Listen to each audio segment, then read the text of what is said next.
Mr. Nkuna, thank you so much for your time this afternoon. Now, President Cyril Ramaphosa last night announced that the social relief of distress grant will be reinstated until March 2022. Let's get your reaction to that. Yeah, thanks, Unati. Thanks for having me and the viewers of SABC. You know what, Unati, I'm very disappointed. I'm very disappointed because, I was not expecting Ramaphosa to announce a 350. I was expecting Ramaphosa to announce maybe 585 per month. 350 is nothing. You know where I'm staying at the villages. You know, my communities are struggling. That if they give us a 350, meaning we should buy water and even that 350, it can't buy a bread. Even, you know, when I convert that 350 per day, it gives me 11 rand 6 cents, you know. So I'm very disappointed and I'm rejecting that announcement for 350. Not. In fact, a lot of people would agree with you. You know, some obviously saying that this was a balancing act by government. It was not an easy decision, obviously, to make. They had to come to some form of an amount, as it were. But a lot saying that this grant is a little measure with equally little significance. What are some of the significant measures you'd like to see government make in terms of just assisting, individuals, communities who are battling not only just from COVID-19 and the pandemic, but even pre-COVID and also as a result of the recent unrest we've seen in the country? Not thanks. I'm expecting government to create jobs, and then the more they create jobs, is the more the economy will pick up. Is what I'm expecting the government will do. Because even if you can get that a grant, the government should create jobs. That grant they're going to give us, they must assist us, you know, so to get jobs. So I'm expecting Ramaphosa to create jobs. Even his government must introduce jobs. In fact, just to your point, a lot of discussions obviously happening in various sectors in the country, and people saying, you know what, we have this 350. How best do we use it practically? What are some of your, if any, advice do you have in terms of how you can make this 350 stretch for somebody who actually does need it because they have no other alternatives? You know, I will be advising them that they can use that 350 widely, and maybe, you know, I don't know, but because that 350 is too little. Even, you know, I'm unable to comment how they should use it because that 350 is small. You know, maybe they can buy 12.5 maize a meal, but it's too little.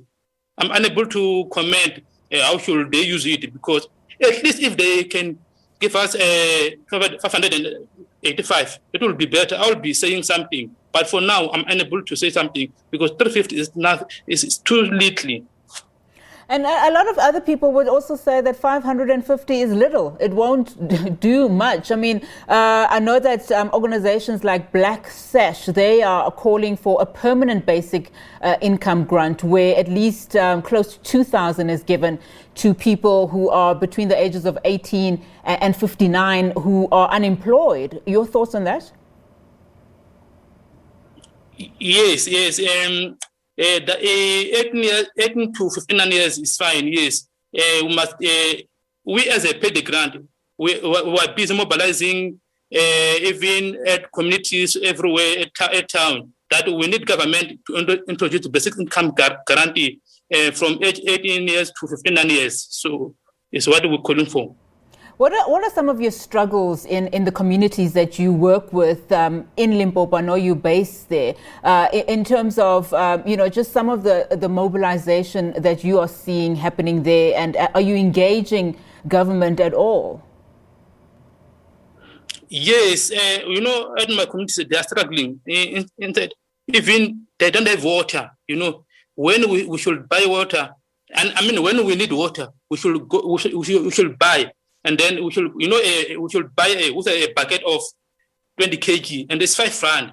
And then if we want water, we should go a long way to fetch a water. So my communities, we are so struggling too much. So Ramaphosa must think again, must think twice, and increase that amount.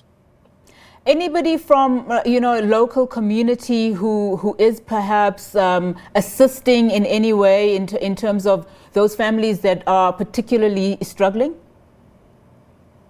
No one is assisting us here. I even written letter to Ramaphosa, to the president, to assist us. I even spoke to councillors at Mahlati village, but they are not assisting us. And now that we have the municipal elections postponed, I'm listening to you, and I'm listening to just how aggrieved you are, obviously, because you feel that somehow not only your local councillors but also government at large has neglected your community. But now that the elections have been moved to a later date, how does that impact your community at this present moment? Now my communities are very, they're very angry because sometimes I even went to the chief, and then I spoke regarding that issue of not getting the service delivery. So they cancel us. They don't want to assist us everything. So, and it's affecting our communities because they don't know where to go. If our community, chiefs, they are not assisting us. No, absolutely. Mr. Nkuna, thank you so much for your time. And, we do feel your pain, and we certainly wish you and your community the best of luck. We'll obviously be following this story very closely. We know that Pay the Grants, together with Black Sash and other organizations, are working very hard to make sure that government does introduce some sort of a permanent structure in terms of basic income grant. Thank you so much for your time. Israel Nkuna there from Pay the Grants Limpopo coordinator.